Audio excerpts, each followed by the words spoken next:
Welcome back students. Now today हम हमारा new chapter start करते हैं जिसका नाम है parameter and area. Chapter number 11 है, ठीक है। अब इस चैप्टर में क्या होता है, जनरली हम बाकी सब चैप्टर हमने जो देखे हैं उसके बाद हमारे ये जो नेक्स्ट चैप्टर है जिसको पैरामीटर एंड एरिया बोलते हैं, तो देखो इस चैप्टर में क्या होता है, हमें इस चैप्टर के नाम से क्लियर हो रहा है कि हमें इसमें क्या पढ़ेंगे, पैरामीटर और एरिया के बारे में पढ़ेंगे। तो पैरामीटर क्या होता है और एरिया क्या होता है। देखो जैसे जितने भी आपके जो शेप्स होते हैं मैथ में, चाहे वो आपका ट्रायंगल हो, क्वाड्रिलेटरल हो, पैरेललोग्राम हो, या फिर आपका रेक्टेंगल हो या स्क्वायर हो, ठीक है, इन सब के क्या होते हैं, या आपकी रूम्बस की बात कर लें तो इन सब के पास क्या होता है, अपना खुद का एक पैरामीटर होता है और एक एरिया होता है।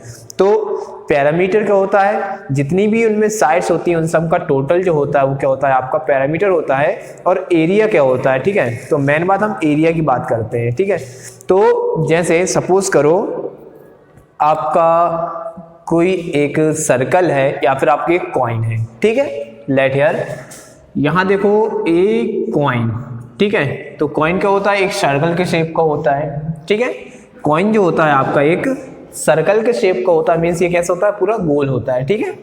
अब उसमें क्या होता है, तो सर्कल का क्या होता है, सर्कल में दो चीज होती हैं, इसमें पैरामीटर नहीं होता, इसको बोलते हैं हम इसकी सरकमफेरेंस, ठीक है। तो ये इसके सरकमफेरेंस होगी, और इसके अंदर जो होता है वो दो चीजें होती हैं। एक होता है इसका क्या, डायमीटर, जो दोनों साइड को ऐड करता है आपस में, तो ये हो जाता है क्या, डायमीटर, जिसे डी से डिनोट करते हैं। और यदि इसी डायमीटर का हम आधा ले लें, सपोज करें इतना, तो ये हो जाएगी इसकी क्या, रेडियस, ठीक है। अब रेडियस, डायमीटर और सरकमफेरेंस, तीन चीज हो गई। अब चौथी चीज क्या है, जितना भी मैंने यहाँ पे जो आपके पेन से ड्रॉ किया हुआ है, ये जो पार्ट है जिसको हमने ड्रॉ किया हुआ है, तो ये क्या होता है, इसका टोटल एरिया होता है, ठीक है। अब एरिया को आप कैसे समझ सकते हो, एरिया को हम ऐसे समझ सकते हैं कि हमारा जो एक ऑब्जेक्ट है, यानी कि आपके जो कॉइन है, इसने टोटल कितना एरिया घेरा हुआ है, मतलब कितनी जगह है जो इसने क्या की है, घेरी हुई है, उसी को हम बोल देते हैं क्या, उसका एरिया बोल देते हैं। तो एरिया के बाद एक इसका होता है क्या, सरकमफेरेंस, जो इसकी बाहरी जो परत होती है, या फिर ये जो गोल इसकी जो बाहरी जो लेयर होती है, आउटर मोस्ट लेयर, इसको हम सरकमफेरेंस बोलते हैं, जो क्या होता है, ये टोटल होता है। अब उसके बाद करते हैं तो डायमीटर की, ठीक है। अब जब ये साइड को इस साइड से हम यदि ऐड कर देते हैं एक लाइन के द्वारा, तो ये क्या होता है, यहाँ से यहाँ तक की जो टोटल डिस्टेंस होती है वो क्या कहलाता है, डायमीटर कहलाता है।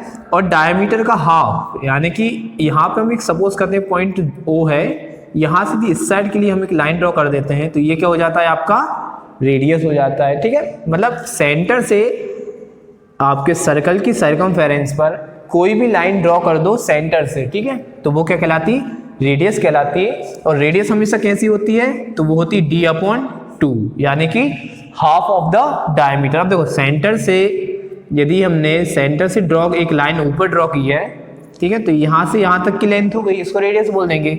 यदि इसको टोटल ले आएंगे तो ये क्या हो जाएगा, आपकी एक डायमीटर हो जाएगा, ठीक। इतना क्लियर है।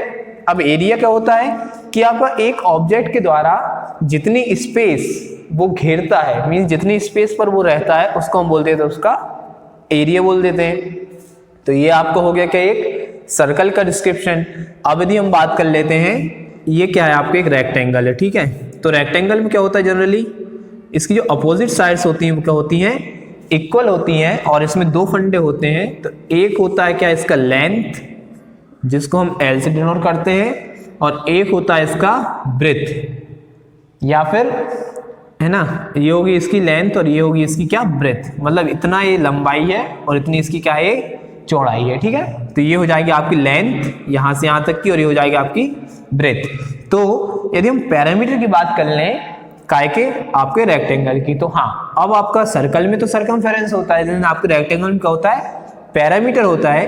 तो पैरामीटर की बात करें तो पैरामीटर क्या हो जाएगा इनका, 2 × L+B, तो ये आपको पैरामीटर हो जाता है। मतलब कि हमें हमारी लेंथ और ब्रेथ का एडिशन करके 2 में मल्टीप्लाई कर देना है। अब 2 में क्यों मल्टीप्लाई करते हैं, पैरामीटर कंडीशन क्या होती है कि जो सम ऑफ ऑल साइड होती हैं उसको हम बोल देते हैं कि आपका पैरामीटर।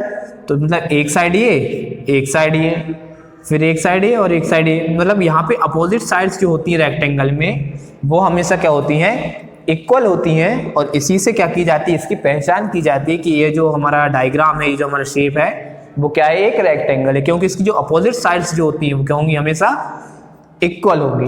क्लियर है?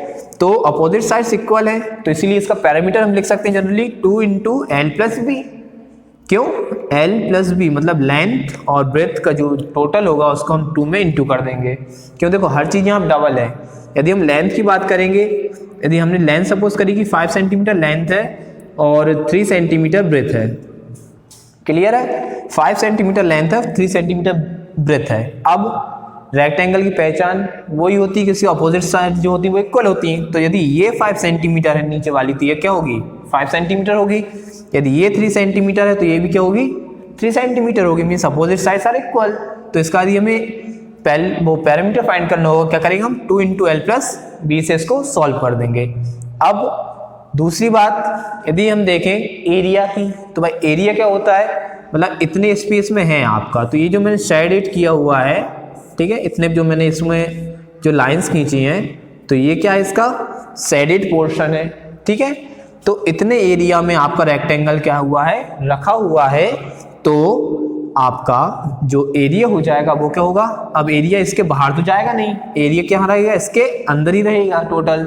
तो जब इनके अंदर का जो एरिया है तो इसको निकालेंगे कैसे, हम एरिया का फॉर्मूला क्या लगाते हैं रेक्टेंगल के लिए, area is equals to L × B, means length into breadth कर देते हैं तो हमारा एरिया फाइंड हो जाता है। तो ये आपके दो हो गए क्लियर। अब यहाँ सर्कमफेरेंस की बात कर लो, तो सर्कमफेरेंस ऑफ सर्कल देखें तो 2πr हो जाता है। रेडियस देखो तो r इक्वल क्या होता है, d/2। ठीक है, एरिया की बात कर लेते हैं तो एरिया की जो बात होती है वो πr² हो जाता है। ठीक, अब तीसरी चीज की बात कर रहे हैं जो सबसे इंपॉर्टेंट होता है आपका। देन हमने सपोज किया कि एक आपका ये ट्रायंगल है, ठीक है, ये क्या है, आपका एक ट्रायंगल है, इसका एक एंगल ये 90 डिग्री का है।